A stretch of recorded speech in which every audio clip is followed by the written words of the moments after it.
that I'm trying to get Raj Bihari Prabhu to come and join us for a session to discuss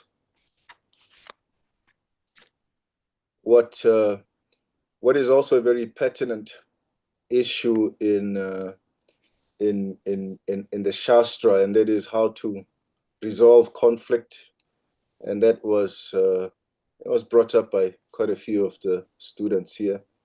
So based on that, I tried to get Prabhuji to come and at least speak about just in terms of general principles, because this is a Shastric study. We don't delve, as I mentioned in the beginning of this unit, that we are going to discuss issues very openly, frankly, but we are dealing with principles, not people. We don't engage in any management, any personal stuff, because this is a Shastric study. So our approach to this conflict resolution is not to like to say this person and that person are having a conflict, and no. Principles. If two individuals are engaged in a conflict, what is the best way for somebody who's a junior, a senior, or a peer to try to resolve and engage in resolving the issue? So that's the idea. So when Prabhu does come, and I'll emphasize this, he probably very busy. I spoke with him, and he tentatively agreed to come this weekend, and he hasn't responded, hasn't called or responded in 2 days now, I think. So I suspect that, as you know, he is the head of the ombudsman. I don't know how many of you know what an ombudsman is, firstly.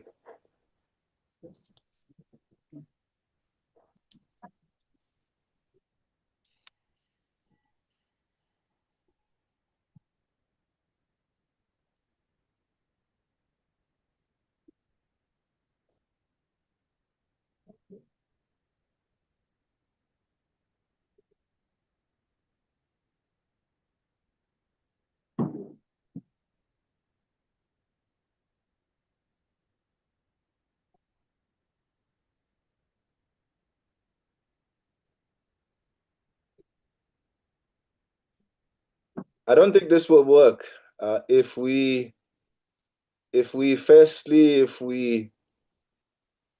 become impersonal like this, then this whole session will not work. I asked the question and nobody is responding. And last week, Chaitanya Prema Prabhu requested that everybody should have the cameras on. And yet actually everybody, I'm the only one here who has their camera on. So I don't know if I don't know if this is a good thing, because I don't prefer to speak to people I don't see. And as I mentioned at the beginning of the class, that of this unit, that there will be discussions. There will be discussions. I'm not going to sit here and just give you the philosophy, because as you can see here, the aims of the Bhakti Sastri, part of it is preaching application, which means that what you've learned, you translate what you've learned into real life application. So this is not just for you to sit there and download information, but it's for you to engage with what I'm speaking with you, what I'm requesting. And unless these conditions are met, I'm afraid I cannot continue with this class. So I just want to make it very clear that firstly, the cameras have to be on, and secondly, we have to engage. I asked a question and nobody raised their hands, no comments, nothing, silent. For 1 minute, I sat here and just waited for the answer, and nobody asked. And some of you are still insistent on not turning your cameras on. So Chaitanya Prema Prabhu, please help me decide a way forward here. Hare Krishna Prabhuji. Hare Krishna. Haribo. I'm sorry, I don't know that my camera was not on. I on it earlier, but I don't know it has off. But I've on it now back again. So Chaitanya Prema Prabhu, please advise the way forward, just in terms of how the dynamics of the class will be, because firstly, like I said, I need to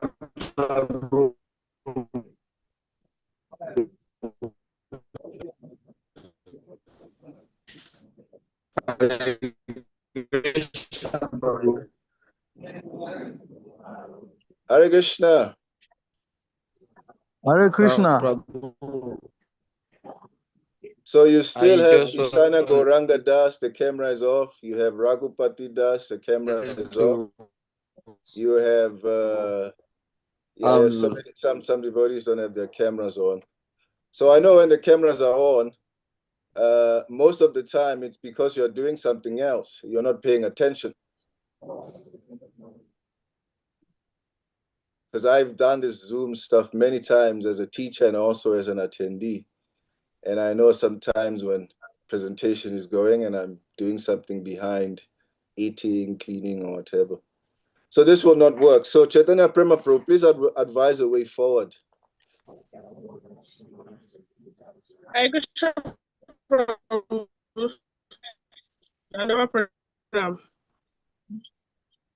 Chaitanya Prema is actually not here now. Okay, who's this? Janmastami? I think he said he has some. Yes, Prabhu. So you determine, you let me know how to move forward, because firstly, some people don't have their cameras on, and I have my camera on. And as we spoke initially, the previous classes, about how Vaishnavism is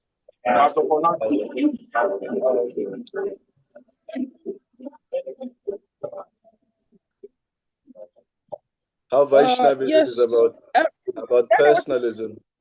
And so people have to have their cameras on. And secondly, people have to engage. Otherwise,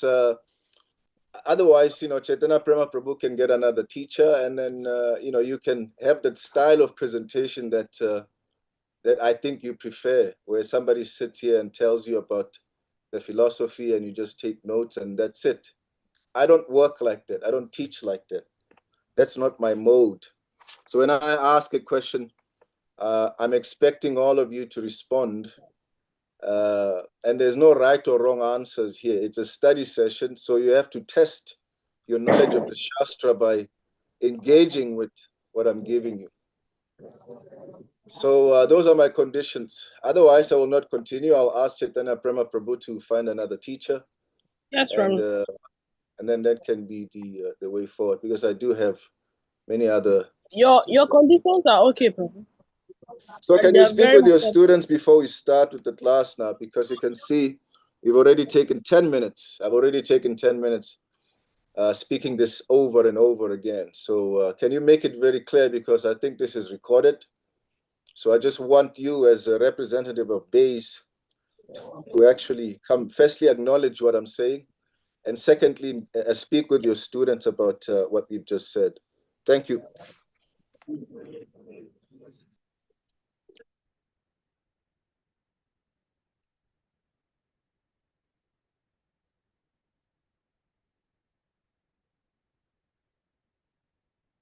Janmastami?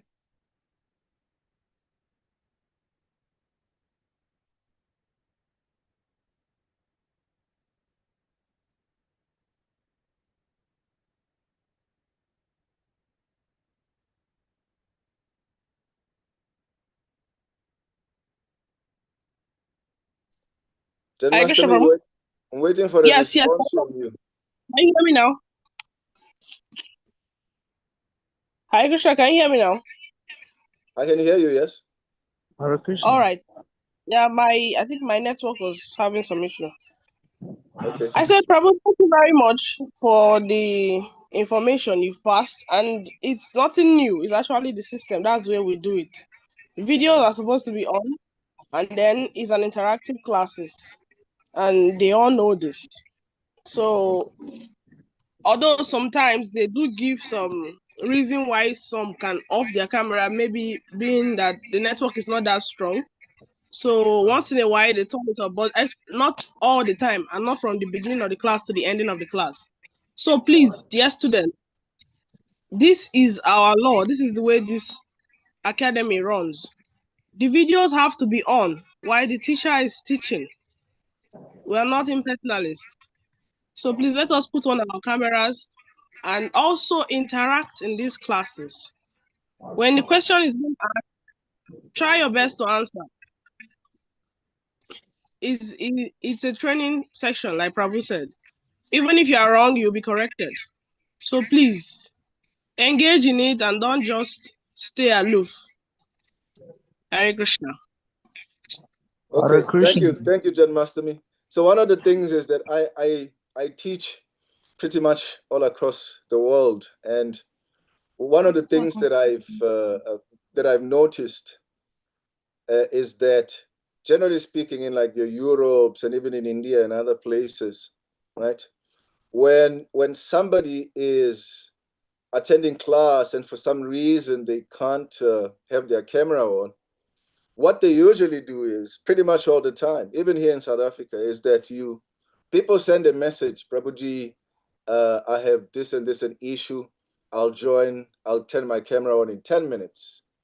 Or Prabhu, I'm having network issues. So this way I see what I can understand and give some leeway. But if people just turn their cameras on, it's a little impersonal.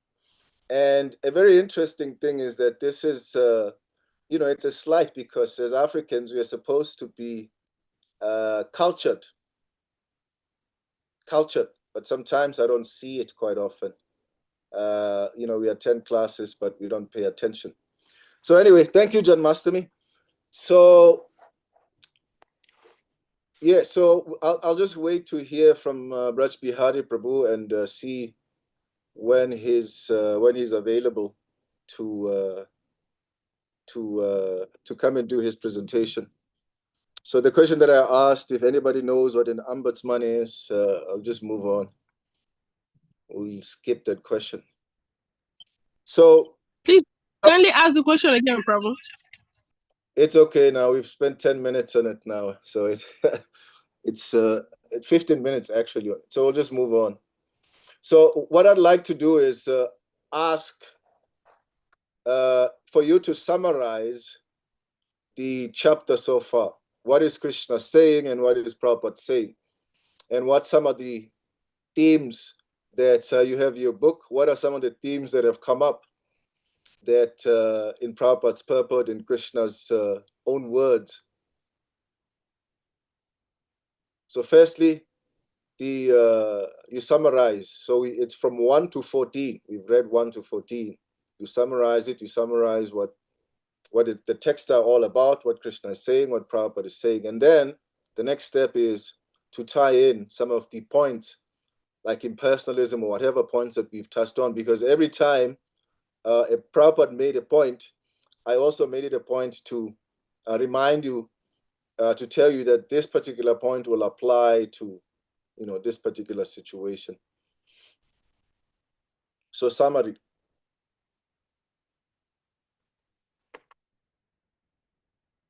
And you can raise your hand first, and then we'll give you the go-ahead to go on.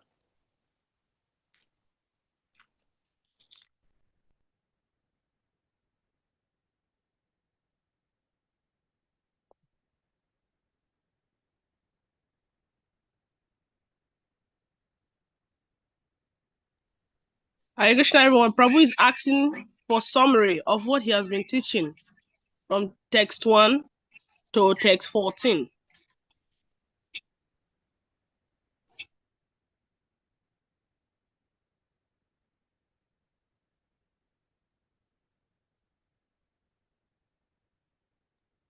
So let's be quick about it. One person can raise up his hand and answer Prabhu's question before the time runs out. We still have something to learn today. Thank you, Janmastami. Prabhuji, how do I pronounce your name? Because there's God and Jehovah in there. So what do I call you? Hare Krishna, they are together. Onyeka God Jehovah, that who is like unto the supreme personality of the God there. That is the meaning. Yes, but what do I call you? That you can call me Baptist Stanley, you can call me Onyeka God Jehovah, anyone. Okay, thank you, Dr. Stanley. So, okay, go ahead. The floor is yours. Okay, in test one, he said now. Oh, firstly, Dr. Stan, first of all, yes, you connect chapter 6 with chapter 7. Right? Okay. Why is Krishna saying in the very first text? Why is he saying? Why is he saying what is he saying? Because this must be a continuation from the previous verse. So, firstly, you connect how the previous verse and this verse connected. I mentioned it, and we read it all together, and I made the connection. And then you can continue with the summary. Okay. In test 6, he said, of all that is material and all that is spiritual in this world, known for certain that I am both his original and the dissolution. So in this text, Krishna is saying that everything that has to do with the material and the spiritual world, Krishna is the origin, is the one that created, initiated them, and he will be the one to either destroy them or annihilate them.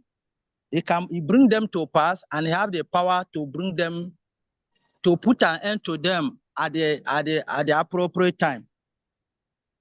Then in text 7, he said, O conqueror of wealth, Arjuna, there is no truth superior to me. Everything rests upon me, and the peers are strong on a thread. So in this text, Krishna is explaining to Arjuna, putting Arjuna through that there is no truth that is superior to Krishna, that everything we can see on the earth, the universe and the cosmics, they are resting upon Krishna. Is the one that tied them. They are just like a thread that have been tied. So everything surround around Krishna. That is Isa Vasa principles. So that is my own Isa Vasa. Everything is owned and controlled and maintained by Krishna. Hare Krishna. Okay, so what I want you to do, Dr. Stan, is that you give me in point form, right? In point form, very brief, very concise. One of the things that you'll find is that when you write your exam and you write the essay, you have a limited time and you have limited space, the number of words that you can use, right? And it's specific for a reason, so that you can find the right words to articulate yourself. So I want you to summarize what you just said in a point form. Firstly, how does the 6th chapter connect with the 7th chapter? Point form, very briefly. And secondly, you make the points that you find important. For instance, you said Krishna is the source of everything. That's one of the points you can mention. Okay.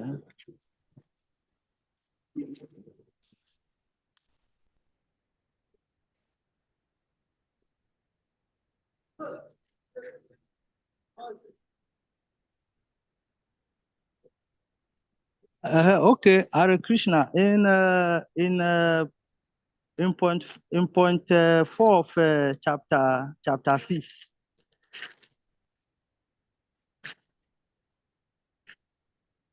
Okay.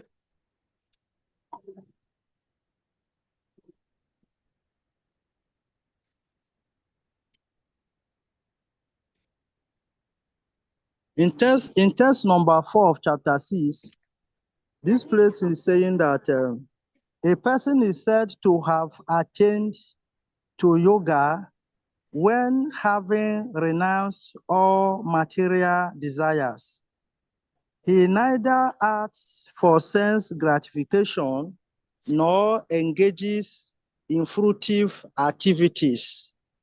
A person is said to have attained to yoga when, having renounced all material desires, he neither acts for self-gratification nor engages in fruitive activities. So in this person now is ascribing a perfect yogi, how to be a pure yogi. You don't engage, that is, you renounce all material desires. That does not mean that we will not work or we will renounce all work. But But the thing is that, Dr. Stanley, sir, Hare Dr. Krishna, Stanley, I said sir, point form. I said point form. point 4. Because you in the beginning you explained yourself what you are trying to explain now. You explained it before. Okay, so what sir. I'm asking you is to summarize what you just said and give it in point form, not to repeat what you just said. Okay, is that point 4 that I'm here to be clear about? Okay, so how does, okay, let me ask you directly. How does chapter 6 connect to chapter 7? Briefly. Okay. Okay, while you think about it, we'll move on to Purushottam, and thank you. You are right. Some of the points that you mentioned are very good points, and they are in the purport, and this is what Krishna is saying.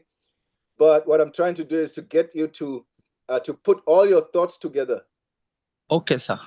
Yeah, put all your thoughts together. Because right now, maybe you're nervous, you know, and I know it can be nerve-wracking sometimes when you're put on the spot. But that's what I'm trying to get you to consolidate what you're just saying, because it's an important part of Shastric study. The ability to summarize information and just take the essence out of it. It's also part of Shastric study. Purushottam Prabhu. Hare Krishna. Thank you.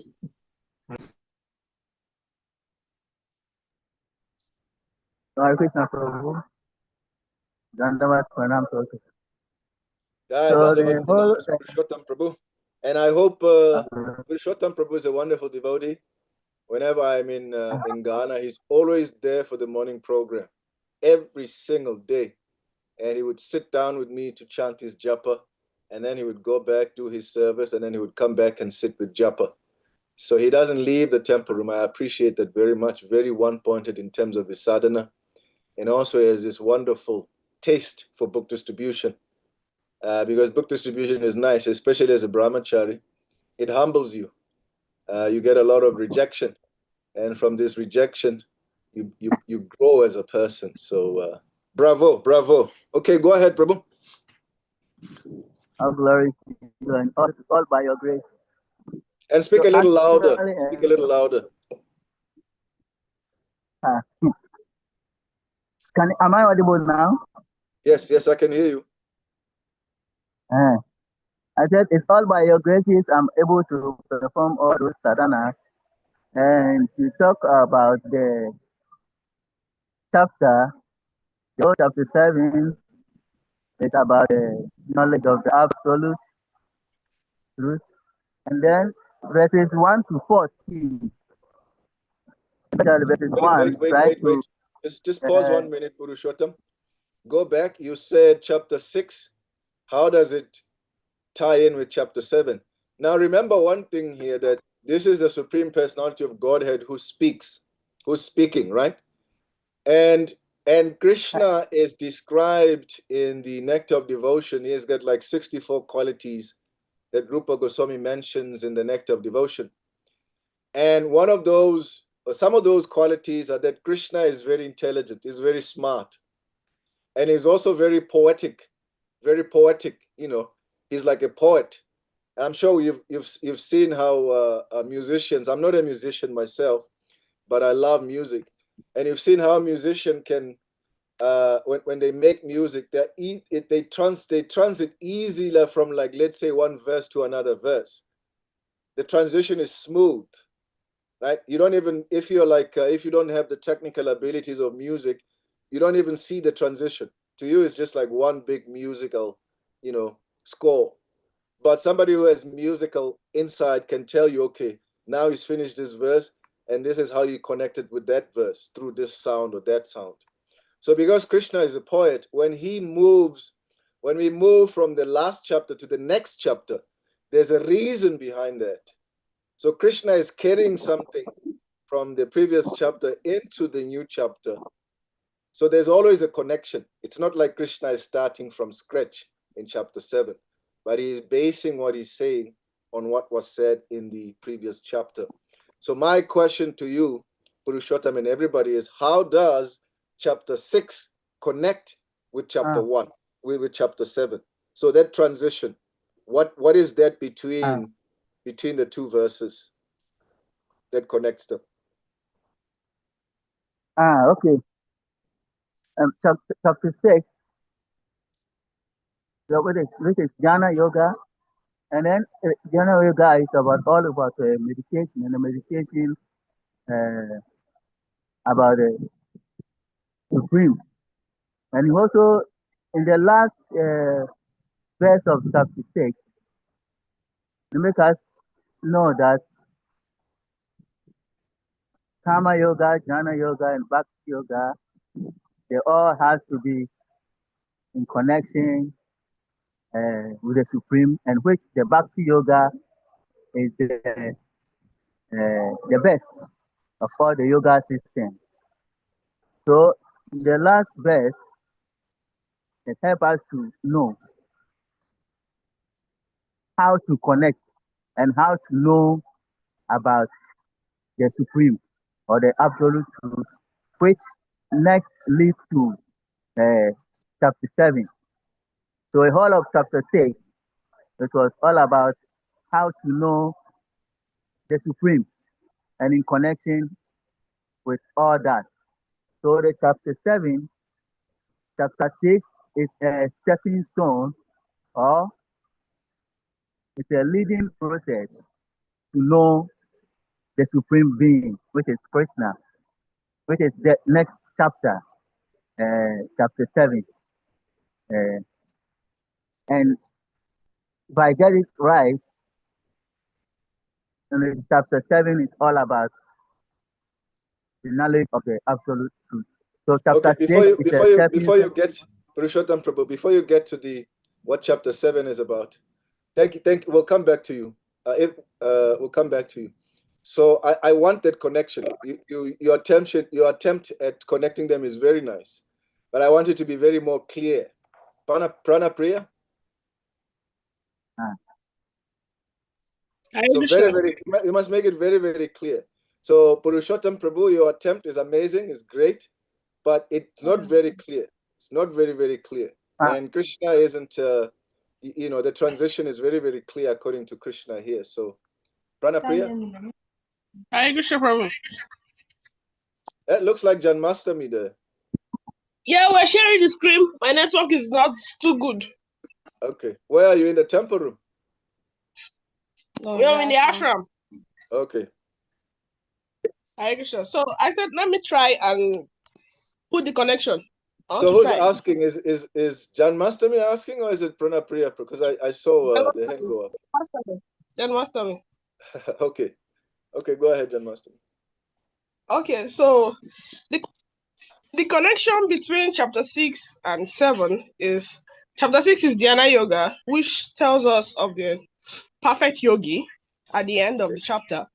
The perfect yogi is who meditates onto the Lord, thinking about the Lord. So in chapter 7, which is the knowledge of the absolute, now here Krishna is trying to tell us how a person who is meditating, who is practicing yoga, in thinking of him, can actually come to know him perfectly without any doubt. So in chapter 7, he's explaining himself now. In that chapter 7. Is this okay? That's amazing. That's very nice. Very nice. Well done. Well done. Hare Krishna. Okay. Ishana Goranga Prabhu. Hare Krishna Prabhu, Dandavat Pranam. I wanted to respond with the. I was looking here the reaction. What do you say? When somebody Zoom has like Prabhu, somebody reacts, there's like a celebration of flowers and stuff. The connection between chapter 6 and 7 is that. Yes. Chapter 6 concludes that the highest yogi is one who always thinks of Krishna with faith and devotion. And chapter 7 also begins that the conclusion, it also begins that conclusion by explaining who Krishna is, the supreme reality to be known, loved, and surrendered to. So chapter 6 teaches how to fix the mind, whilst chapter 7 also teaches upon whom the mind should be fixed. Hare Krishna. Hare Krishna. Thank you. Thank you. Wonderful. Raghupati had their hand up. Raghupati?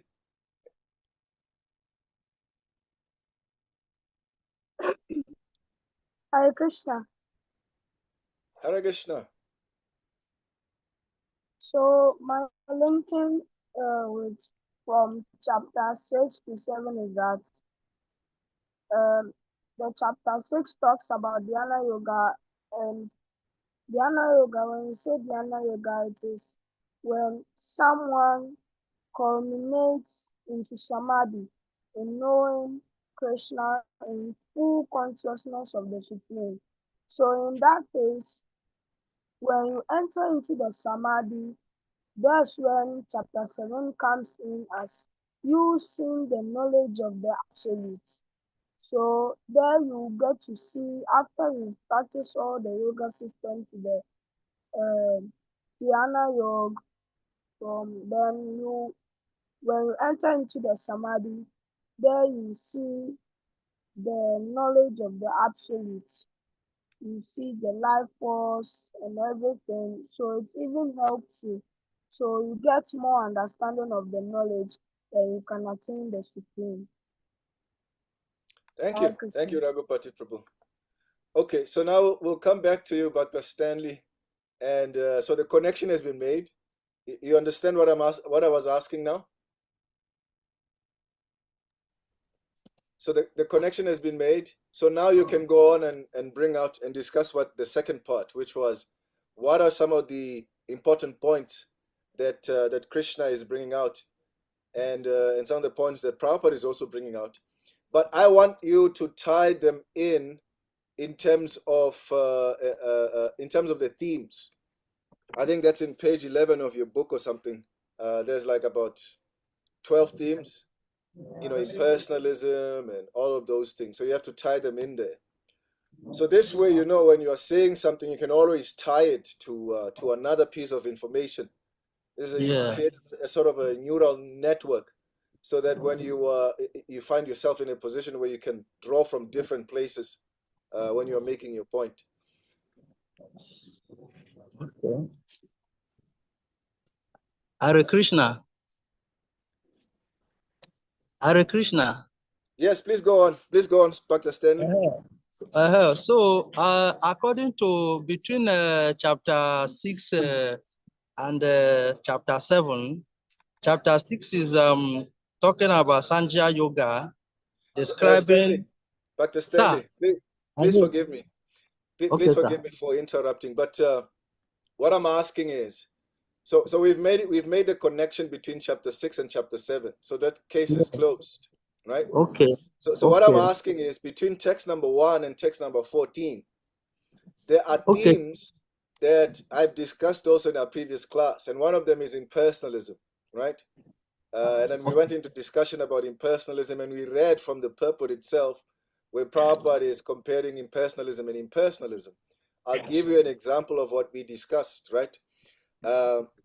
In that verse where Prabhupada says, I'm the taste in water, right? When Krishna says, I'm the taste in water, in the purport, Prabhupada makes a distinction between how the Mayavadis and how the personalists and the impersonalists, right, view this statement. Prabhupada says the impersonalists say when Krishna says, I'm the taste in water, they appreciate that Krishna is the taste in water. The taste is there, so they appreciate that. But he says the personalists go further than that. They go further than that, because Krishna is just beyond taste. He's a person. So the devotees appreciate the taste in water, but they also appreciate Krishna as a person. So that's the example that we drew from that purport, where Prabhupada is making a distinction between personalists and impersonalism. And that was a very vital point, and we spent a lot of time on this And then we also spoke about it, about impersonalism. And then also Purushottam Prabhu came in, he posted something there and he had to also explain it and then tied it in terms of personalism and impersonalism. So what I'm asking is to be brief. So we don't, we don't have the luxury of taking 2 or 3 or 5 minutes. And this is not just for Bhakta Stanley. This is for everybody. We don't have the luxury of taking 5 minutes of explaining things. I just want brief, to the point. So text number 1 to 14 speaks, Krishna brings up about the point of impersonalism. He gives an example of impersonalism in text number so and so. He also speaks about he is the origin. That's one of the, Krishna is the supreme. And you mentioned that also about the Stanley earlier. That's one of the points that you mentioned earlier. Krishna is the supreme. That's another theme that he discussed. You go on so on like that. So I don't want an essay when I'm asking the questions. I'm asking for bullet point forms, straight to the point. So again, the idea for this is so that we can gather our thoughts. We should be able to speak to somebody. Like for instance, if you go on a radio station, if you call a radio station, you get interviewed. You don't get 5 minutes. You don't get 10 minutes. You get like 60 seconds. You get 30 seconds to make your point. 30 seconds to make your point. Otherwise, the opportunity is gone. So that's what I'm asking.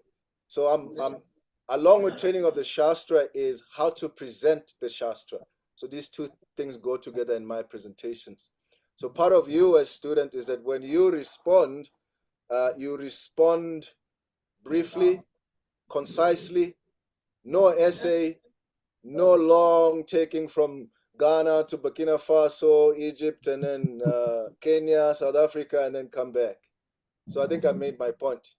So this is not to, I hope nobody takes offense with this. This is part of Shastric training. It's not a personal thing. Hare Krishna. We are not offended. You are developing us. So please, Bhakta Stan, you can go on based on what I was just describing. Krishna, the living entities and Krishna, the living entities are part and parcel of Krishna. But due to material nature, the living entity have been a kind of lost their identity. But by the time the living entity take Krishna consciousness, they will now. Bhakta Stanley, just 1 second. I just want us to do something together here. I know Chaitanya Prema Prabhu. I have my phone here. I'm trying to go on the WhatsApp group. So I know I'm taking a lot of time with these things, but it's important that we do this at the very beginning, so that in our next subsequent classes things move smoothly and everybody knows what to expect. So if you're being very impatient that I'm spending so much time and repeating myself, so I'm just asking you to bear with us. We are preparing the foundation here in terms of moving forward, and it requires patience. So if you don't have the patience, unfortunately, this is going to be very big challenge for you. So let's go to the group, to the WhatsApp group. Oh, it's on here. Just 1 second. It is Bhaktivedanta Academy. Okay, so if you scroll up, Chaitanya Prema Prabhu, what he did is he sent you the student manual, right? On Wednesday he did that. It's called the Mayapur Institute New MIB Student Handbook. Everybody has it? Download that. And then open it. I know some of you are opening it for the first time, even though it was sent on Wednesday.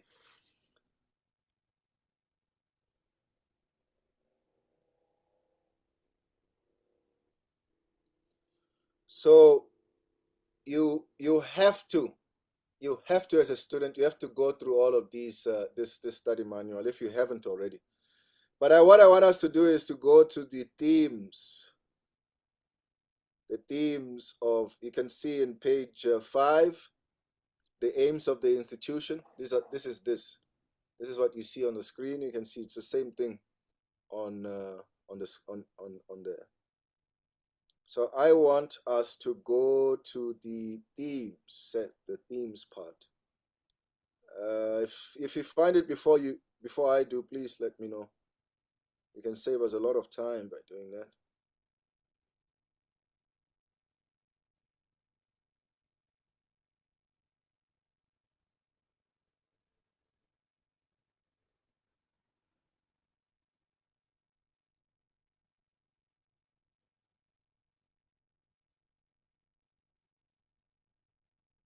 Oh yes, it's in page 61.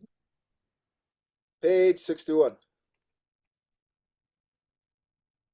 So has everybody opened there?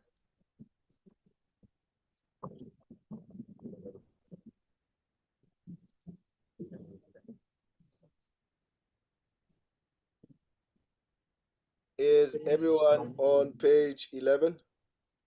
Does everybody see the themes?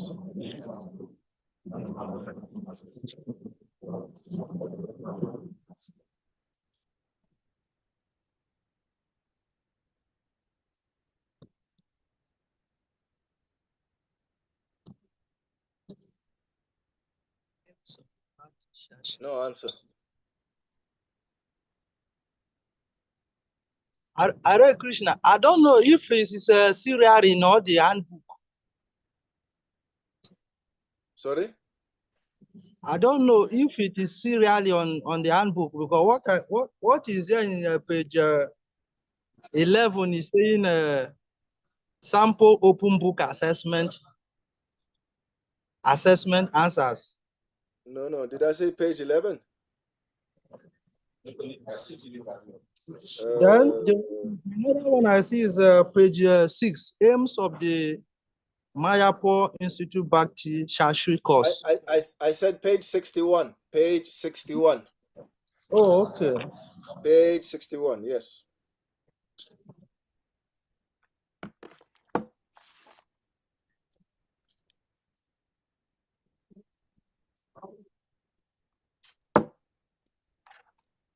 Okay, what I have in my page 61 is saying about because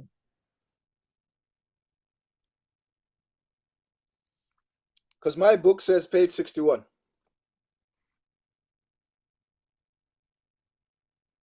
The same book that you have. It has 115 pages, and this one is the continuation of divine qualities. Page 61. Yes. In your book. From 60 to 61 is divine qualities. Bhagavad Gita chapter 16, verse 1 to 3. That's what's here. Okay.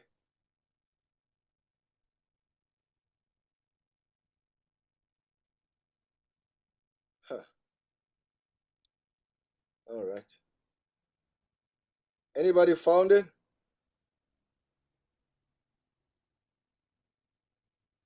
Okay, I'll just have to open it. Stop sharing for a bit. I'll have to open it on the desktop here.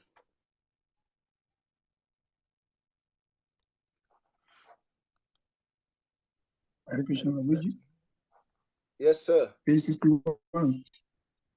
Page? Divine quality. Bhagavad Gita chapter 16, verse 1 to 3.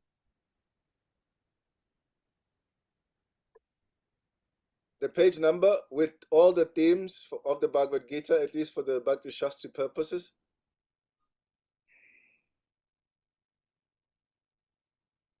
That's what we are looking for. So the Bhakti Sastri has identified. Yeah, in my book, it's page 62. Sorry, page 62. Is it the same thing with you? Okay, let me share this. So, what's the topic? 62. What's the topic in your own?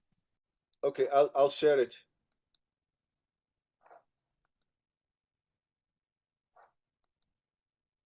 You see it? Yes.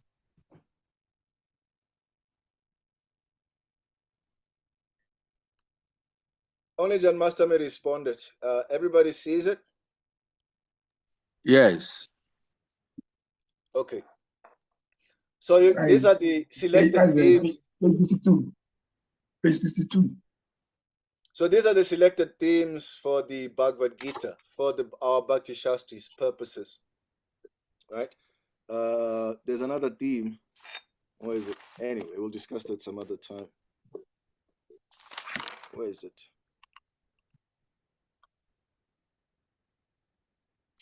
Anyway, so these are the themes here. So the soul and migration are an important part of the Bhakti Shastri discussions, Bhagavad Gita discussions.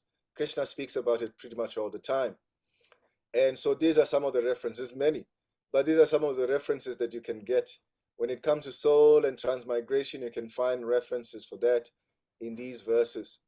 And a self-realized person, these are the verses that relate to this theme. Mind and sense control, which is a big part of chapter 6, is also mentioned. You can see here in chapter 6, there's quite a few verses there. Chapter 18 as well. Yoga process, the renunciation of work and working devotion, and then defeating impersonalism. This is where we are speaking about here. And in chapter 7, you can see these are some of the verses that relate to this defeating impersonalism. And what I've done is I've taken impersonalism and I've broken it down into its subcategories: personalism and impersonalism. And so from that you have many more verses that come from this, not just these few. But so when we are speaking about defeating impersonalism, we are also speaking about establishing personalism at the same time. So it's not just defeating impersonalism. Remember, we say negative stuff, but we also say positive. Hare Nam, Hare Nam, Hare Nama Eva Kevalam, Kalaunas Dimanastiva, like that. Don't do this, don't do this, don't do this, don't do this, but do that. So when we're saying defeating impersonalism, we are also implying establishing personalism by extension. And then also the demigod worship, we also saw how Krishna speaks in this very same chapter that we just discussed. How Krishna says that the worshippers of the demigods are less intelligent, right? And there's verses in relation to that, relationship between Jiva, Ishvara, and Prakriti. That's the point that Stanley was making also, establishing that Krishna is the supreme. So it falls under this, the three modes of material nature, Varnashram Dharma, Bhakti, generally, and then you have Ananya Bhakti, which is pure Bhakti. So these are the themes. So when I'm asking you a question, let's say summarize chapter 1, from text number 1 to text number 14, I'm asking you in relation to the themes that are here.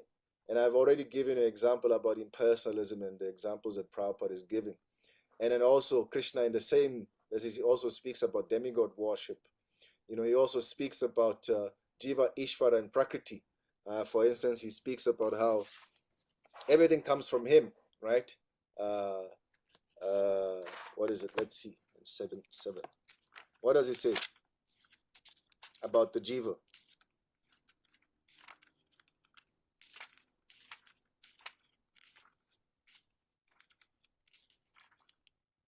And then, okay, before we get to, firstly, in text number 3, right? In text number 3, he speaks about the jiva, the different kinds of jivas, right? Out of many thousands of jivas, one may endeavor for perfection. And out of those many jivas, so on and so on. So you can see this ties in with this point here, relationships between jiva, Ishvara, and Prakriti, right? And what's the relationship? Janmastami already explained, and others, that to be situated in that position, one has to actually engage in remembering Krishna and so on and so on.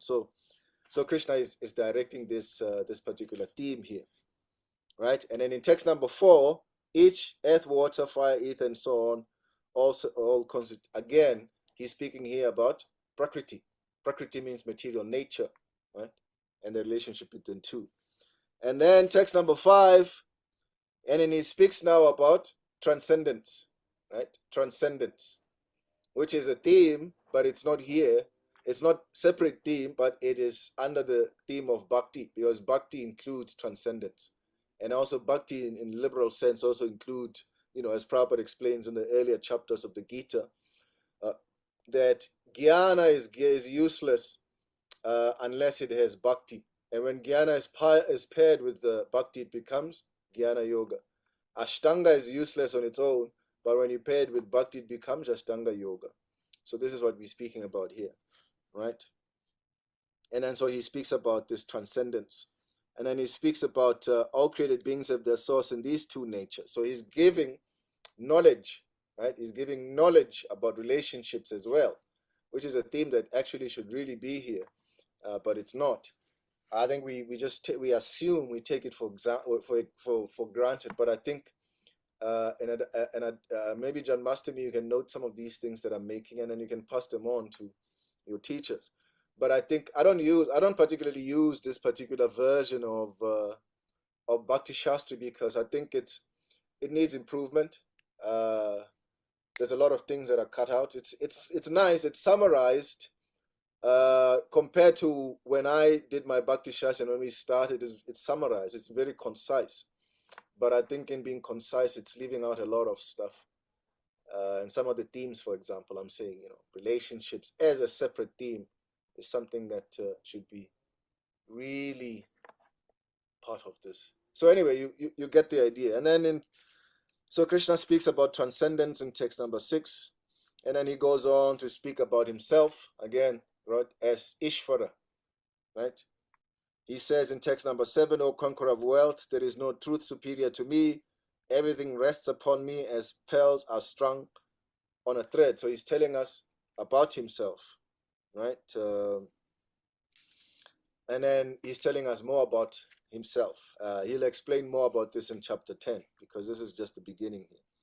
Describes about the original fragrance of the earth. I am the original seed of the existence. He goes on like that. Where is it? Right. Know that all states of being, this is text number 12, be the goodness, passion, and ignorance are manifested by my enemy. So Krishna is telling us about himself here, right? Deity deluded by the modes, he goes on like that, and yeah. So you can see how, and then in text number 14, which was the last one, he speaks about his divine energy, right? What is this divine energy? And so when I'm asking, this is what I'm asking you to explain. And then the different examples. Okay, any questions?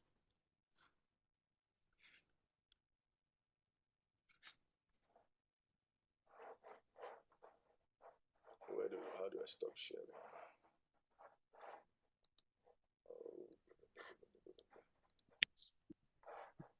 Where is stop sharing? Hare Krishna, Prabhuji. Yes, Hare Krishna. I had a network issue, but it has been rectified.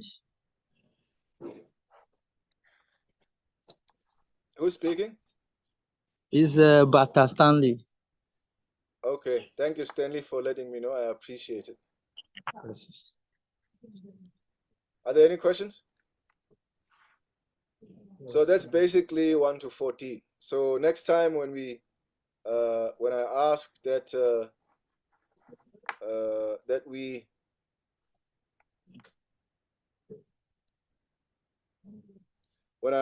we excuse me, I have a guest in the room now. Just 1 second.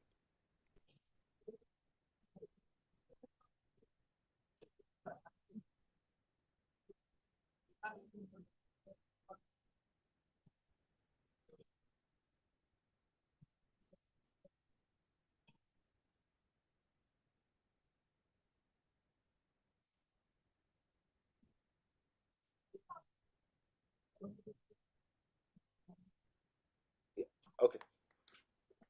Hare Krishna. Okay, so no, I lost my train of thought now. Okay, so that's when we are speaking text number 1 to 14. So when I'm asking a question, I'm asking you to tie it in with the knowledge that you already have.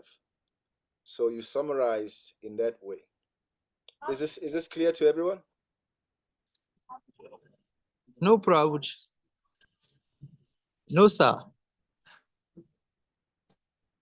It's not clear. It's clear, Prabhu. I understand. Okay, Janmastami, maybe you can, with your charming self, you can explain it in a way that that's understandable.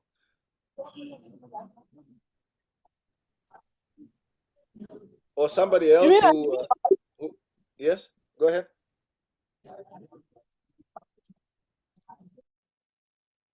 Or somebody else. Raghupati, can you explain it?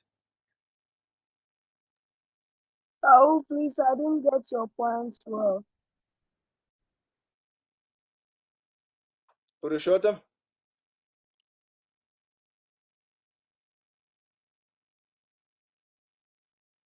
Where are you? Actually, Prabhu, the Accra, okay, let's say we are in a funeral.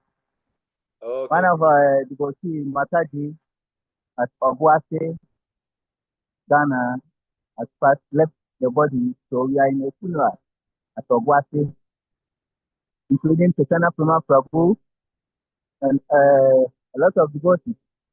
Yes. So Okay, I have thank to you. hide myself somewhere and then attend to the class. Okay, thank you. So can anybody try to explain what I was just explaining now? Let me try, Prabhu. Sure, go ahead. For chapter 7, summary of chapter 7, text 1 to 14. From text 1 to 3 actually is the introduction. No. Janmastami, let me answer. So Okay. what I'm asking is,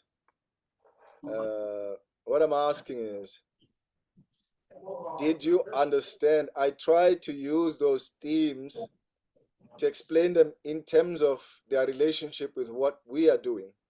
And I tried to explain how, when I ask a question, how you use the themes and the knowledge that you have to answer my question in a concise format.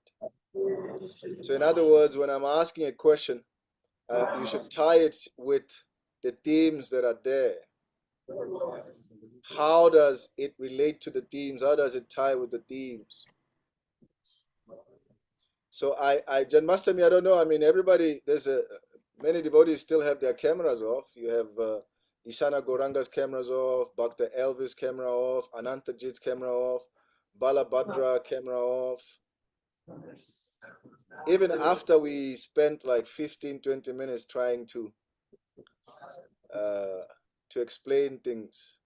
And I think the person who really has even come close to exhibiting that personalism is Bhakta Stanley, who stepped forward and said something about difficulties with the internet. And Purushottam Prabhu just told me he's at a funeral, so if his camera is off, then we can understand. But everybody else just keeps going like that. No cameras are on, no explanation, just darkness. Even though we spent so much time in the beginning of the class trying to explain and establish that it's important that we turn our cameras on, and it's important that we have a frame of reference when we engage with each other.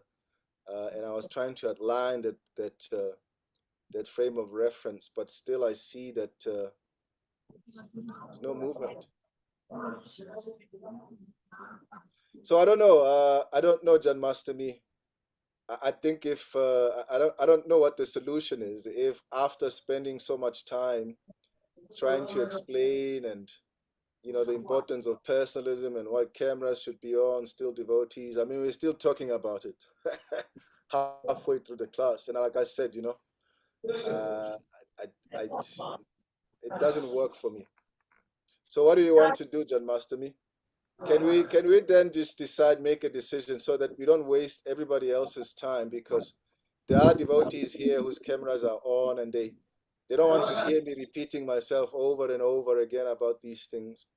Can we just say, Janmastami, that anybody who does not have their cameras on, I mean, you can discuss this after class. After today's class, you can discuss it with Chaitanya Prema Prabhu. But can we agree that as long as I'm teaching, if somebody's camera is off, just take them off the class. Remove them. All right, Prabhu. Yes. Of course, we can do that. Yeah. So before you do that, again, we'll just give devotees an opportunity to do that, to turn their cameras on. And we are going to take a 5-minute break. And then after the 5-minute break is we're back. And devotees still don't have their cameras on. Please take them off the class, because it just means that even in spite of what we've just been speaking, it doesn't register. Yes. All right, so we'll take a 5-minute break. We'll be back at I don't know. My time is 12:50. I don't know what will be your That will time. be 11:48. 11:48 or 12. No. Yeah, no. Come back at 11:50. So extra 2 minutes. Okay. Okay. Thank you, Thank Prabhu. you. Hare Krishna.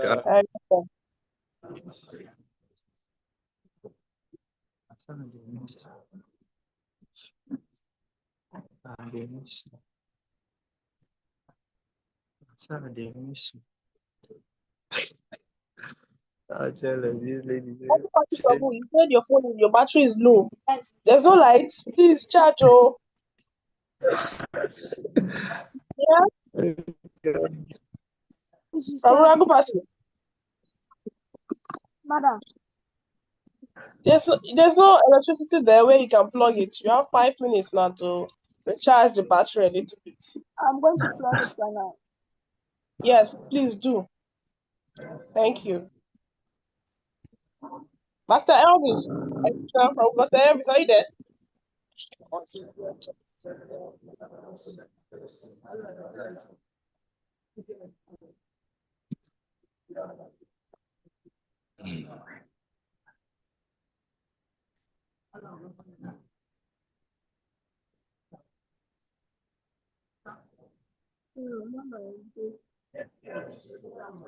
Dr. Elvis, is he there? I go.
Hare Krishna. Is Janmastami here? Yes, Prabhu. Hare Krishna. So Janmastami, you notice, I noticed that you called out to Dr. Elvis several times and he didn't respond. Why do you think that is? I think he's not here. He's not here. He's not here. Exactly. Yeah. He's not here. So this is what he's not here. So this is and I don't know about Ananta Jid also. I don't think he's here. So this is was I don't know again. I don't know if he's still here now. so this is called Prabhupada in the Shrish Upanishad. You know, he mentioned this, that the jiva has 4 defects and one of them is cheating. So we should not have the cheating mindset of having to, you know, present something that is not true. So again, Janmastami, again, give devotees one last time that if your camera is off, take them off. Take them off the class. All right, Prabhu. Please, dear devotees, we've all heard it. This is a class. Please, we have less than how many minutes to go? It's just a 2-hour section. We can all try, concentrate, meditate, and be in this class for these 2 hours. Turn on your video and also participate in the classes. Anyone whose video is found off for no reason, you have to indicate the reason why you are turning off your video, either in the chat room or in the Zoom chat room, so that your lecturer can know and also the facilitators can also know. If you don't have any excuse and you turn off your camera and you are being called, you didn't respond, then you'll be removed from the class. Hare Krishna. Yes, very simple. So I think you can start with Dr. Elvis. Take him off, please. I think he's on now. He has come on now. No, his camera is off. Dr. Elvis, please speak.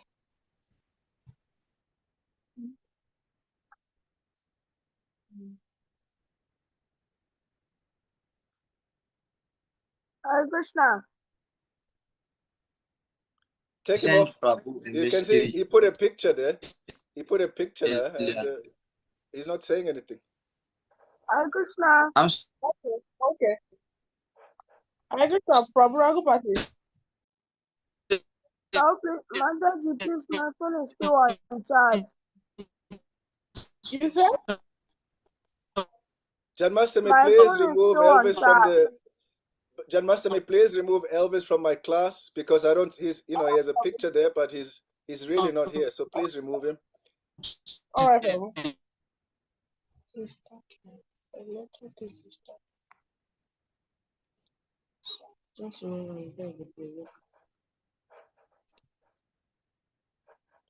Or maybe I have. I may have. Let's see. Remove. That is what I'm doing. The card is angry. It's not using angry. I don't come out.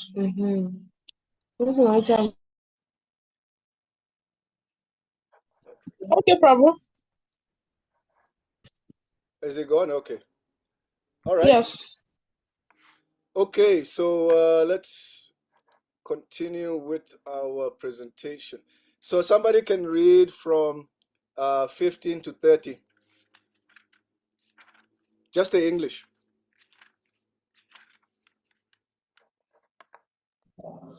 Hare Krishna. Hare Krishna.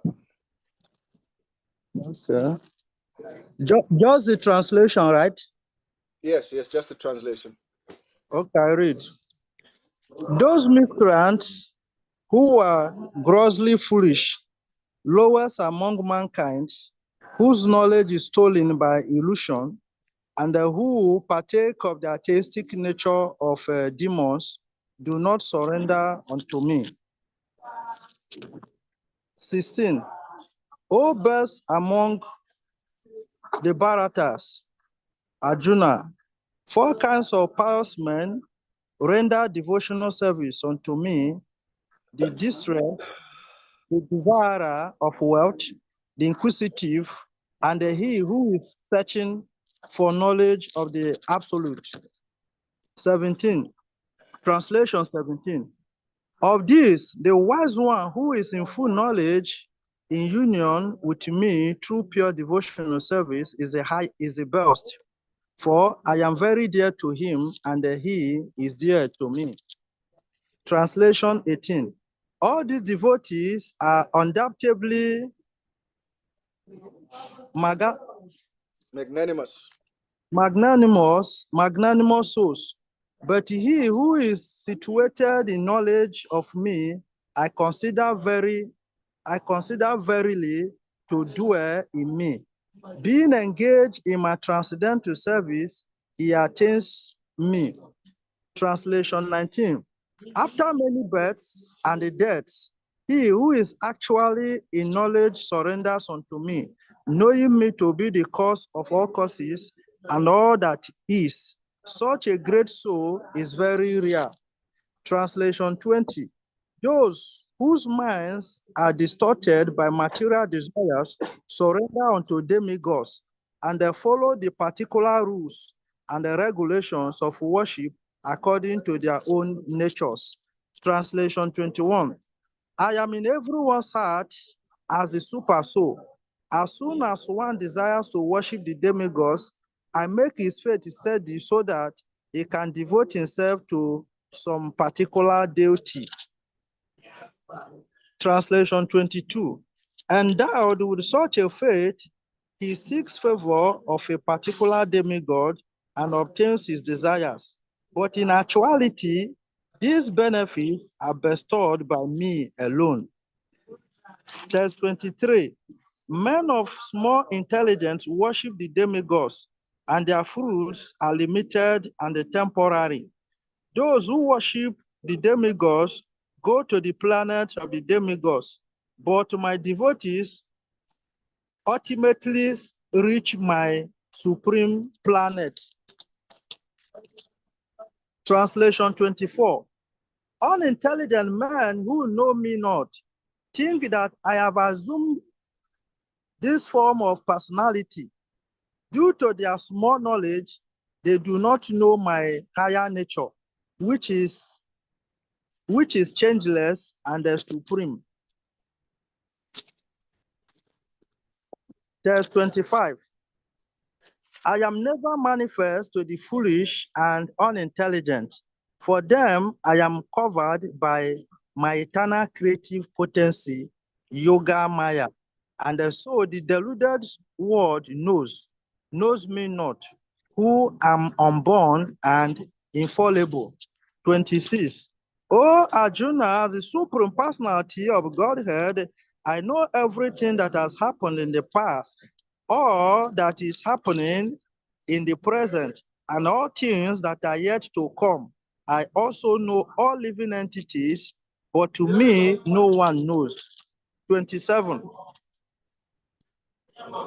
O Sion of Bharata, Arjuna, O conqueror of the foe, all living entities are born into delusion, overcome by the dualities of desire and hate.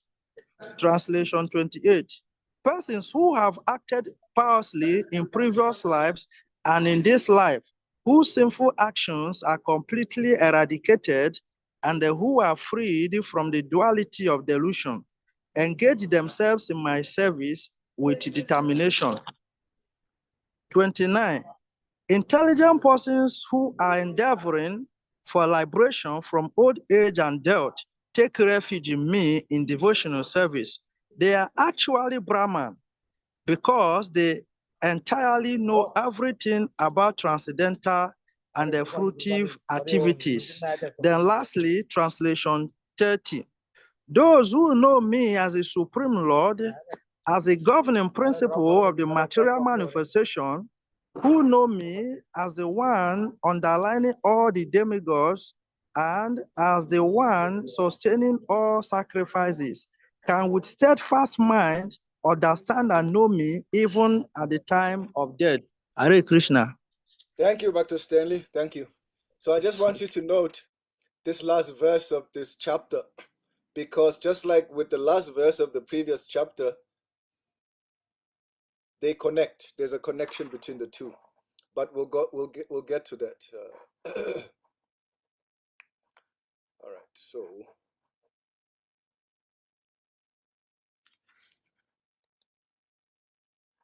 I think this is good. All right. Everybody has their cameras on, so this is good. This is a good sign. Okay, because a teacher needs also inspiration, you need to see people. All right, so let's go up here. And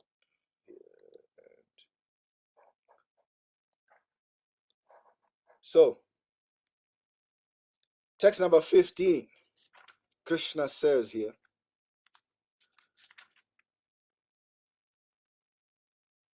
after, oh no, wrong chapter, sorry. I was wondering, in chapter 8. And it's a very long purport, as you can see. And I think this is also, this is also one of your key memory verses. So, one of the best ways to memorize it, like I said previously, is to put it in a song format.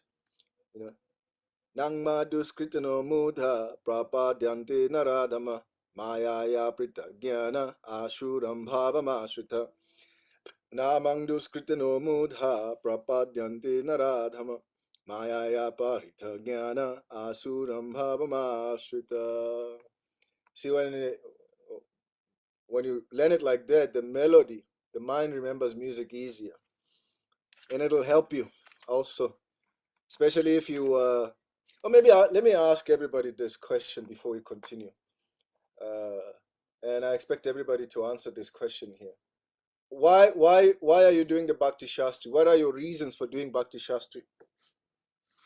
What is your motivation? And I don't want us to spend a lot of time on this. Devotees should be answering the question and not waiting for me to. And you just raise your hand and I'll mention your name. Raise your hand and I'll mention your name. Raghupati Prabhu. Hare Krishna, please.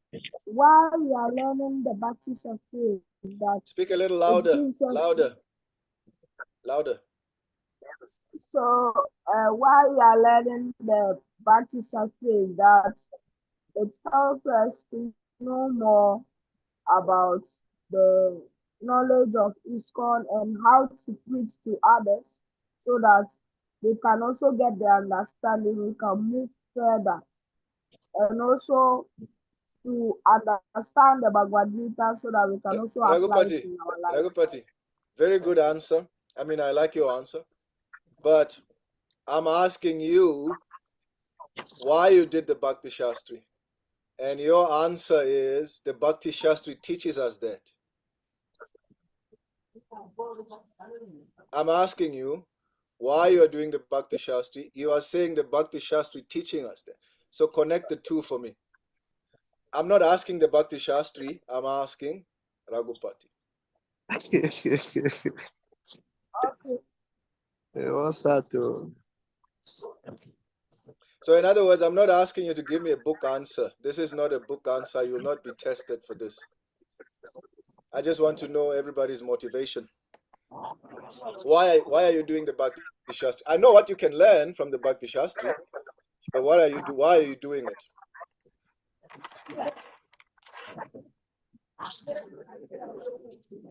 Okay, we'll come back to you. Everybody will have to speak here because I want to hear what everybody's motivation is in terms of doing the Bhakti Shastri. So,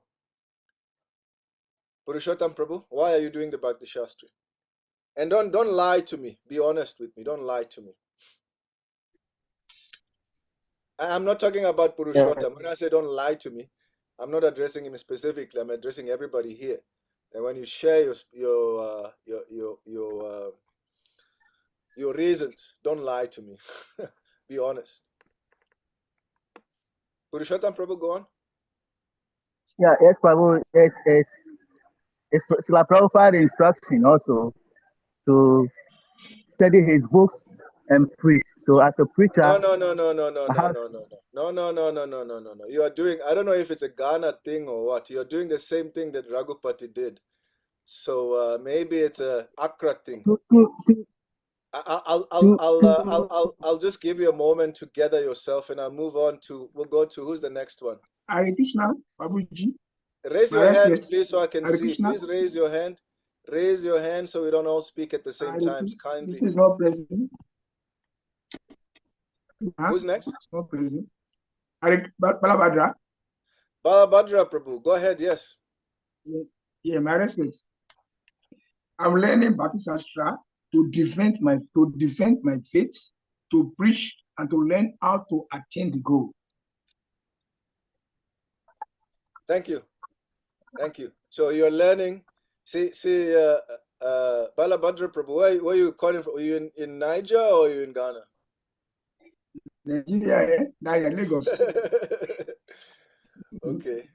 Lagos. So, thank you for that. So what I'm asking a person, and I'm expecting a person to answer. We are not lawyers here, and we are not diplomats. We are not politicians. So when I'm asking why you're doing the Bhakti Shastri, I'm doing the Bhakti Shastri because I want to empower myself with knowledge. I want to know how to preach to people. I want to get my second initiation. Yes. I want fame. I want respect. I want people to bow down before me. Whatever your reason is, you can share that. So I appreciate it. Thank you, Balabhadra Prabhu. So you see, can I speak now, Prabhu? And to learn how to attain the goal. I think there's so many people Yes, speaking. to know that there's too many people speaking. If you are not speaking, please now? have your voice on mute, please. If you're not speaking, Purushottam Prabhu, please go on. Yeah, to know the scriptures and to elevate myself. Just go the whole sentence. The whole sentence. I think we have this. I don't know if it's not. I think it's just generally an ISKCON thing that devotees are afraid to say I. It's like it's an offense to say I. It's like I'm in Maya to say I. I want A, B, and C. It's not Maya to say I want A, B, and C. I want to do this. It's not Maya. So when I'm asking a question, a person should answer in an honest way. I'm doing the Bhakti Shastri because I want this A, B, C, and C. Don't say I'm doing the Bhakti Shastri. Don't say because learning, just as a person, you're speaking to another person, and a person is asking you, Prabhu, why are you doing your Bhakti Shastri? And you say, Prabhu, I'm doing my Bhakti Shastri because of A, B, and C. So this is also a lesson of preaching, that when you're speaking with people, when you're preaching with people, especially people that have a sense of self-awareness, right? Have a sense of awareness. They listen to how you respond to their questions and how you deal with them. And sometimes, as a movement we've created, as an ISKCON movement, we've created this how should I call it, this protective layer, right? We've created this protective layer that sometimes, not sometimes, many times, it separates us from the rest of the people. It makes it very difficult for us to connect with the people, because if somebody is asking you a question, then we answer the question in a diplomatic, in a calculated way, and people are like, this is not how a person answers a question. Okay, Prabhuji. So I'm doing the Bhakti Sastri as a brahmachari to study the scriptures and preach also. Right. Hare Krishna. Is that it, Purushottam Prabhu? Don't get too upset. Yes. Don't get too upset when you get to the temples. This No, rascal, I'm not. he just I'm not upset. chastising me all the time. Janmastami, Anantajit wants to No, enter, so please I'm let not him know upset. what the conditions are before he enters, because I don't want us to also spend time, going through the whole thing again. I can see he's in the waiting room, so please address him. Let him know exactly that he only when his camera is on, he'll be allowed. Otherwise, he'll stay in the waiting room, or he should just go home.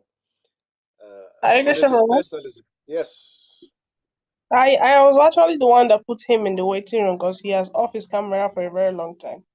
So Okay. I put Did he him put it there. on? No, he didn't put it on. So please don't admit him. All right. Prabhu.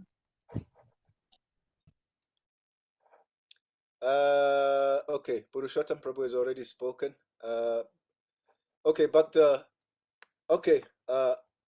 Onyeka. Okay, the Bhakti reason Vinay. why Hare Krishna, the reason why I study Bhakti Sastri is to enable me imbibe Vaishnava qualities initiated in the Bhakti Sastras, to also appreciate and appropriately apply Gaudiya Vaishnava culture, etiquette, and principles of Vaishnava Sangha as imparted in the Bhakti Sastras. So I also want to teach. The reason why I'm studying, so that before you become a teacher, you have to learn, understand, apply, and at that time, I can be able to know what to teach and know how to convey the mood to others. So I want to be widely exposed to Vaishnava Vedic culture. So that's why I'm studying Bhakti Sastri, and among other things. Thank you. Thank you, Bhakti Okay. Sted. Appreciate it. Okay, Prana Priya, you and Janmastami. Hare Krishna, Prabhu. Hare Krishna. To tell you the reason why I studying the Bhakti Sastri is to understand Bhagavad Gita mostly, because I'm a very slow learner. Even if it's in a simple way that I understand that Bhagavad Gita, I'll be able to say something. Because sometimes they share classes in the temple and I'm short of word because I don't understand Bhagavad Gita mostly. So that is why I'm studying Bhakti Sastri. Thank you. Thank you. Very nice. Janmastami, are you doing the Hare Bhakti Krishna. Shastri, or are you just the admin? I did last set, but I'm still doing again. I'm Okay. joining again this one. So why are you doing Oh, again? What was your initial reason, and why are you doing it again? all right. My initial reason for learning the Bhakti Sastri course is to understand the Krishna conscious movement and who Krishna is. I want to understand fully. I was born into the religion and I have been following up with what I have been hearing from my parents and from the gurus and from the senior devotees. Now I want to go deep and understand it fully Myself. and read from the past myself. So and master it. And also I'm teaching. I have children who I teach. So I can't be teaching them without the full knowledge. So These are my reasons. And my reason for reapplying again is so that I can get a deeper knowledge. Let it always remain fresh. And also, I'm one of the facilitators in the Base Africa. So automatically, I'll be seen here in almost all the classes. Hare Krishna. Wonderful, wonderful. That's amazing. I think one of the things that you'll find is that when you empower yourself with knowledge, remember when I started the presentation, the first class that we had, I explained that the word Shastra comes from the Sanskrit root shas, and shas means to control. And in the material world, so this is how control is in the material world, is in two forms. The first form is through force. And I remember I gave the example of how Trump went to Venezuela and he by force took Maduro and took him back to the US, right? And it does also seem if a settlement is not reached, it seems like Iran and the US and the allies might be bombing it. I mean, the US might be bombing Iran, right? Uh, so these are some of the. Just 1 second. Yeah. So because the other person is not complying with requests, then you use force, and this is allowed. It'll come up in different aspects, but in the Vedas, war is allowed. The Bhagavad Gita, for instance, opens in the battlefield of Kurukshetra. This is a war situation. Bhagavad Gita was spoken in a war situation. So that's one way of controlling people. Another way of controlling people is through knowledge. I spoke about the knowledge filtering system, that your algorithms, your social media, your Instagram, TikTok especially, they use a knowledge system to get you to stay there.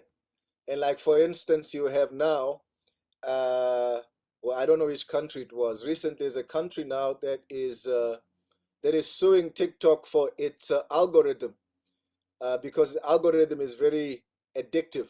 So they've taken TikTok to court over this, right? So because they can pick up that actually this is like knowledge, this is controlling system. So when you have knowledge and you have an awareness, especially with your own books, the Bhagavad Gita, the Srimad Bhagavatam, nobody can cheat you. Nobody can tell you to accept something that is not true, because you have the foundation of knowledge, right? So this is one of the beautiful things. You have that self-protection. Nobody can cheat you. Even if somebody is sitting on the Vyasasana, irrespective of who they are, irrespective of the position, but if they say something that is not in line with Guru, Shastra, and Guru, Sadhu, and Shastra, right? You don't accept it. Why? Because we empowered yourself with knowledge. And then again, going back to the introduction of the Bhagavad Gita, Krishna says that he does not accept blind followers. So in other words, we have to empower ourselves. So yeah, this is wonderful. This is wonderful. And then once you empowered yourself, you have the confidence. Many of our devotees lack confidence, not because they not have confidence, but because they don't have the knowledge. But you see, once they start empowering themselves, they give powerful classes. I recently came from Kenya. I mean, I was traveling all over Kenya, and I was in Nairobi for some time. And one Mataji, she's Kenyan, Mataji. She came there and she gave class, and I was sitting there, and she was, firstly they were like, Prabhu, can you give class? It's Mataji's turn, but you're here. And I said, no, I want to hear also. And she gave, I think her name is Gopi something, I forgot her name. She gave one of the most powerful classes that I've had given by an African Mataji. I can honestly say there's not many African Matajis that give classes festively. And many of them, when they speak classes, there's a fear in the heart of speaking freely. And there's a fear in the heart because they don't know the Shastra. They don't want to be embarrassed sitting on the Vyasasana and the senior just say, hey, that's wrong. No, Krishna said this. Oh, Bhagavatam said this, right? But she was so empowered that I myself challenged her to, question and answer session. But in a respectful way, I was testing, to see that, because I could see she's very confident. She knows the Shastra. quoting from this verse and Bhagavad Gita, Bhagavatam, CC. I was blown away. It was the first time I've seen African Americans do this, but I've never seen an African Mataji do this, and it was a beautiful thing to see. So I was testing her also. No, but you said this, but Bhagavatam says that, the Krishna says this. She didn't get upset. She answered, no, but Prabhu Prabhupada says in the Gita, and it was beautiful. So this is what we want to see. This is what we want to see. We want to empower all our devotees to be able to articulate the Shastra and also empower themselves, protect them. Like I said, ISKCON, this is a Bhakti Sastri course, and my speaking of certain things is within the context of Shastric study. So I'm not saying anything that is outside of Shastric study, something that's controversial, something that can be studied. But ISKCON has a history, right? We have a history. And I have also seen personally how we've lost so many women, very intelligent women in our movement. Even to today, ISKCON is struggling to attract first-class intelligent women, right? We're struggling to attract them because we still have this like old school view of Matajis. They should be in the kitchen, they should be washing pots. They can't give Bhagavatam class, they can't head a serious program. It always has to be a man. Why? Why? Who made these rules? I spoke with Prabhupada, one of Prabhupada's disciples, and they told me that actually when Prabhupada was around, he also gave opportunities to his female disciples to speak. So I just want to be fair to everybody in this instance that we have to be empowered, we have to know. It's not just that males have to know. And especially if you are teaching and you are speaking, especially to intelligent people, we should know how to speak to them, especially with intelligent women. We don't have many of them. I mean, we have intelligent women, but we have many of them. They like the philosophy. I'll give you an example and I'll stop with this. I was preaching to one Mataji, and she bought a whole set of books, Bhagavatam, the books, and the CC. She started coming to the temple, and she was aspiring to take initiation from one senior Vaishnava I will not mention. And then she would come and spend the weekend in temple, in the temple, in the ashram to do service, and then she would go. And everybody was saying to her, move into the ashram. What is this work that you're doing? This is like intellect. You have to give this up and da da da da da da. And she was thinking about it. And she came to me and she said, this is the situation. I'm even senior devotees are pushing me to move into the ashram. And I said, no, continue with your work. You'll thank me later. And sure enough, she did later.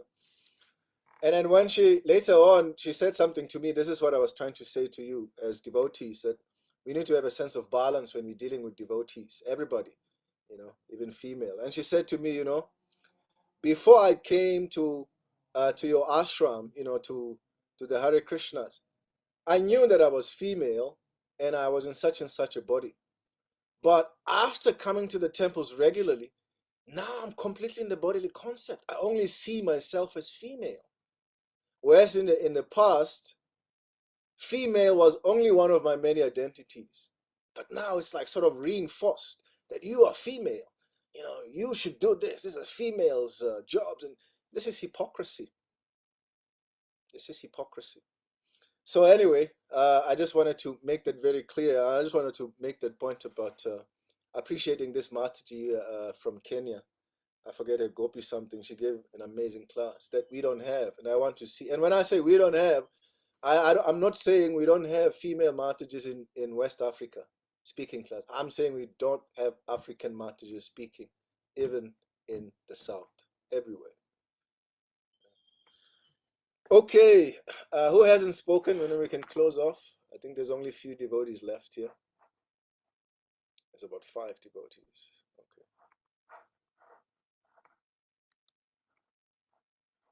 So yeah, I'm speaking like this so that you can understand where I'm coming from. I'm balanced. I'm a brahmachari, but I have a sense of balance when I come into these things. I see both the female and the male students equal when it comes to Shastric study. All right, so I think we'll end here for today, and then we'll continue off tomorrow. I know today took a lot of time in terms of setting out the foundation, trying to fix the foundation and moving forward in terms of our communications and doing things. But it's worth it so that we don't waste time every class to correct the situation. And so far, Pranab Janmastami, if after your meetings with your management you decide, okay, we are going to keep him, we're not going to kick him out as a teacher, right? If after you've discussed and you decide you're still going to keep me here, I still insist on my rules, on my conditions. And then you said these are like norms, right, for the class, that the Yes, Prabhu. that the camera has to be on, firstly. Secondly, devotees will engage with each other and with me as well. Yes. Yes, and then devotees will do homework. From next week, you're going to have homework. In fact, I'm going to, it'll be very easy. It's not something that'll break your schedule. But Yes. there'll be homework from next week. I might even post it on Monday. It'll be something easy. The idea here is to keep you engaged with the texts that we are studying so that you Yes. don't, because everybody is busy, people, there's so many services, so many things to do, that people can go through the Bhakti Sastri without studying their manuals, without actually studying the Bhagavad Gita itself, just coasting by. So people can just go through the Bhakti Sastri just coasting by, because people are very intelligent. So this is not one of those modules. You're not going to coast by in this class. I just wanted to make that very clear. So yes, and if anybody doesn't have their camera on, they should not be allowed in my class unless they give a reason. Is that okay, Janmastami? Very okay, Prabhu. Yes, it's okay. And we are keeping you. The institution there's no need to hold any meeting for that. We want you to stay again and Okay. again and again. And I have to say in closing that I don't mind having this Bhakti Shastri for 5 people, 10 people, 20. The number doesn't, as long as there's devotees have a desire to learn. I'm a teacher, I will teach, no problem. So don't worry about people being asked to leave and having a small group. Maybe it may even be better having a smaller group. But those are my conditions. And thank you for lending me your ears. And then tomorrow, what I'd like you to do is, if you haven't already, read the purports to all of Prabhupada's classes, because I know some devotees, they just come here and they expect me to give them all the answers of the purports. I'm not going to do that. You have to do the reading yourselves, because I know I've been teaching so long. I know all the techniques that students do to get out of doing work, because I was once one. So read all the purports to the end of the chapter, and then make some notes in terms of the points that you see are important. And then what we are going to do is we are going to have what is called a car park. So those questions that we may not necessarily be able to address immediately, because maybe they are not relevant, we are not throwing them away. We'll put them in a car park. We'll park them, and then we'll make a session. We'll make a session at a later stage, maybe an hour, 2 hours, and we'll dedicate those hours to answering the questions. Yes. All right. So don't worry. Every question that you have, I may not necessarily always answer it immediately here, but make note of it, and then we'll answer it at a later stage. So thank you very much. Hare Krishna. Hare Krishna. Please, for clarification, is it purport from all the whole chapter 7 or the whole Bhagavad Gita? Whole chapters 15 to 30. Okay. Yeah, because that's the section we are doing. Okay, I'm cleared now. Yes. Thank you very much, dear devotees. Sorry, Janmastami, you were saying something? Yes, I said thank you very much, Prabhu. I would all like to thank you too. Hare Krishna. Thank you very much. We'll meet again tomorrow, and have a nice weekend. Stay safe. Don't do anything that'll put you in trouble. Hare Krishna.